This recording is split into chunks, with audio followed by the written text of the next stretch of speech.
Иран и США близки к подписанию ядерного соглашения, которое позволит Тегерану продавать собственную нефть на западные рынки, но кроме того, Тегеран еще и вернет себе, может вернуть, по крайней мере, те 100 миллиардов долларов замороженных активов. Впрочем, это соглашение уже несет и определенные риски, потому что Иран идет на сближение с Россией и может создать для Москвы благоприятные условия для обхода санкций. Расчет здесь на то, что Запад не осмелится наказывать Иран новыми санкциями, для того, чтобы не обвалить нефтяной рынок, а между тем Тегеран будет торговать в том числе и российской нефтью. Вместе с тем, западные СМИ сейчас сообщают, что Тегеран уже мог передать России собственные беспилотники. Ну, как собственные? Копия американских предаторов. Поэтому подробнее о том, удастся ли Западу обуздать Иран, мы с вами дальше и поговорим. Итак, накануне США уже передали переговорщикам в Европейском Союзе свой ответ на редакцию ядерного соглашения с Ираном.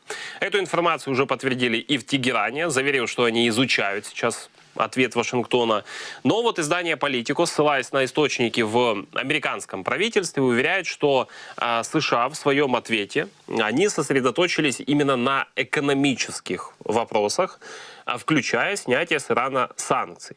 Но там сразу же добавили, что ответ вряд ли в полной мере удовлетворит Иран. Следовательно, для заключения соглашения ядерного понадобятся жесткие политические решения как со стороны Вашингтона, так и со стороны Тегерана. Вместе с тем, в регионе есть те, кто абсолютно не согласен с этим ядерным соглашением. В частности, премьер-министр Израиля Яир Лапид уже заявил, что, насколько ему известно, новое ядерное соглашение, цитата, не соответствует стандартам, установленным самим президентом Байденом, а именно предотвращение превращения Ирана в ядерное государство. Следовательно, Лапид призывает прекратить эти переговоры, потому что в виде санкций Запад заморозил 100 миллиардов долларов иранских денег, и если им вернуть их, а это предусмотрено ядерным соглашением, то Иран сразу же бросит эти деньги на подрыв порядка в регионе. Вот процитирую вам слова Яира Лапида. Замороженные средства, которые Иран получит в рамках возобновляемого соглашения стоимостью примерно 100 миллиардов долларов, позволят режиму в Тегеране финансировать еще более злонамеренную деятельность в регионе. Эти деньги тут же пойдут на финансирование корпуса стражи исламской революции. Это будет финансировать больше нападений на американские базы на Ближнем Востоке. Эти деньги будут использованы для укрепления Хизбаллы, Хамаса и исламского джихада. Все эти организации, как вы знаете, терроризируют сам Израиль. В Вашингтоне поспешили успокоить Израиль и уверяют, что даже если США снимут санкции, связанные с ядерным оружием, согласно новому ядерному соглашению, то многочисленные другие американские санкции за поддержку Ираном террористических групп и нарушение прав человека останутся.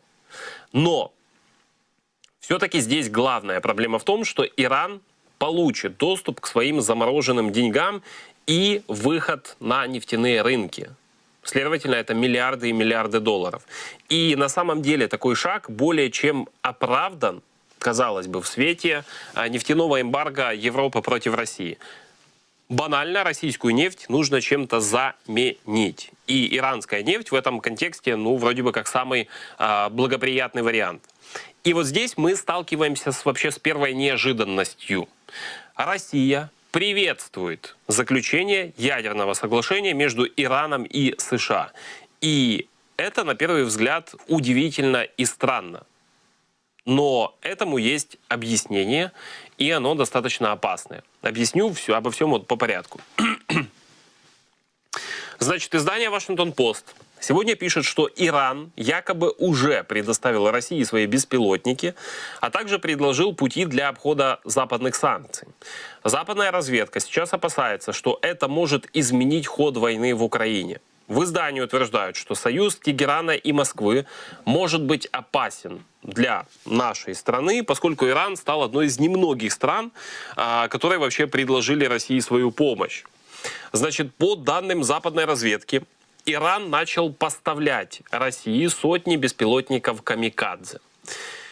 Скорее всего, это вот те самые аппараты из серии «Шахид», которые являются, ну, по сути, копией американских дронов «Предатор». Вот такие беспилотники Иран уже применял в Сирии и Ираке. Ну и вот, как утверждается, Россия якобы даже начала использовать эти иранские беспилотники в войне против Украины. Но справедливости ради, здесь стоит отметить, что вот эта новость о беспилотниках, она уже обсуждается далеко не первую неделю. И не первый раз мы слышим о том, что вот Иран уже передал России эти беспилотники. Поэтому стоит относиться к ней все-таки критически. Но есть еще одна деталь, о которой пишет Washington-Post. Представители американской разведки утверждают, что Иран также предложил России свои финансовые системы и подставные компании для обхода западных санкций. Приведу цитату из издания Washington-Post. «Они знают все трюки по уклонению от санкций», сказал представитель разведки по Ирану. Иран может задействовать существующую инфраструктурную сеть подставных компаний и других финансовых учреждений в этой компании по разрыву санкций. Иранская финансовая помощь для России будет еще более легкой, если санкции против Тегерана будут отменены в рамках возобновления Иранского ядерного соглашения 2015 года, предупредили представители разведки. И вот это уже действительно опасная тенденция. Издание «Политико» утверждает, что целый ряд западных дипломатов заявляют, что Россия планирует использовать Иран как backdoor, то есть черный вход, чтобы обойти санкции за вторжение в Украину. И главное условие такого обхода санкций для России – это, как ни странно, заключение ядерного соглашения между Тегераном и Вашингтоном. Дело в том, что в последние недели Иран и Россия обменялись визитами торговых и финансовых представителей и чиновников. В Тегеран полетели в том числе и представители российского «Газпрома», а в Москву улетели иранские чиновники по вопросам энергетики и финансов. И вот среди присутствующих высокопоставленных чиновников в Москве были глава Центрального банка Ирана и заместитель министра экономики Ирана. И вот, по словам дипломатов, иранцы провели несколько дней в Москве, встречаясь со своими коллегами и руководителями частного сектора. Следовательно, западные политики допускают, что россияне и иранцы уже о чем-то договариваются. Мол, если международный вот этот ядерный договор будет заключен с Ираном, то это станет идеальным своевременным планом «Б» для Путина. И вот этот план «Б» описал советник по внешней политике аятоллы Ирана Хаменеи, зовут его Али Акбар Велаяти. Значит, Али Акбар Велаяти говорит следующее.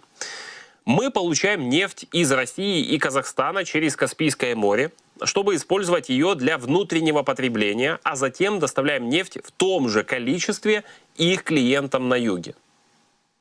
То есть план состоит в том, что когда ядерное соглашение будет подписано, Иран выходит из-под санкций Запада, следовательно, сможет продавать свою нефть по мировым рыночным ценам. Причем всю, которую он сможет добыть. Россия, в свою очередь, будет поставлять Ирану собственную нефть со скидкой. Иран будет ее перерабатывать и закрывать собственный внутренний спрос. Ну, в сущности, все в плюсе. Иран получает дешевую нефть, а свою продает по рыночной цене бывшим клиентам России на юге. Вместе с тем, иранские танкеры, которые тоже выходят из-под санкций, смогут транспортировать российскую нефть и продавать ее на в незападные страны от своего имени. Ну, то есть, следовательно, вот те страны, которые будут покупать эту российскую нефть с иранских танкеров, могут избежать наказания западными санкциями. Кроме того, Россия стремится использовать опыт Тегерана по обходу финансовых санкций и сейчас делает ставку на то, что Иран не будут очень сильно наказывать за вот эти обходы. Поскольку Запад будет, наоборот, прилагать все усилия, чтобы не поставить под угрозу недавно возобновившееся ядерное соглашение. Мол, слишком большие риски. И вот это может быть одной из причин, почему США сейчас не спешат принимать вот это последнее компромиссное решение по ядерной сделке от ЕС. С другой стороны, Иран таким образом может сейчас максимально повышать ставки для того, чтобы выбить для себя как можно больше уступок от США. Вот, чтобы не только там разморозили активы, не только сняли санкции нефтяные, но и еще какие-то преференции предоставили. Потому что там санкций еще кроме ядерного соглашения предостаточно. Иран может как бы сейчас играть на этом, говорить, что вы там против России, а мы поможем им. Вот. А чтобы мы не помогали, вы нам давайте вот раз, два, три. Вот. Потому что Россия давно она влазила в это ядерное соглашение и постоянно пыталась там свои какие-то штуки. Если вы помните, там несколько месяцев назад Россия говорит, а давайте мы в это ядерное соглашение между Ираном и США впишем то, что вы там против России какие-то санкции не вводите. Казалось бы, да при чем здесь Россия? А вот при том, что они сейчас пытаются торговаться в этом вопросе.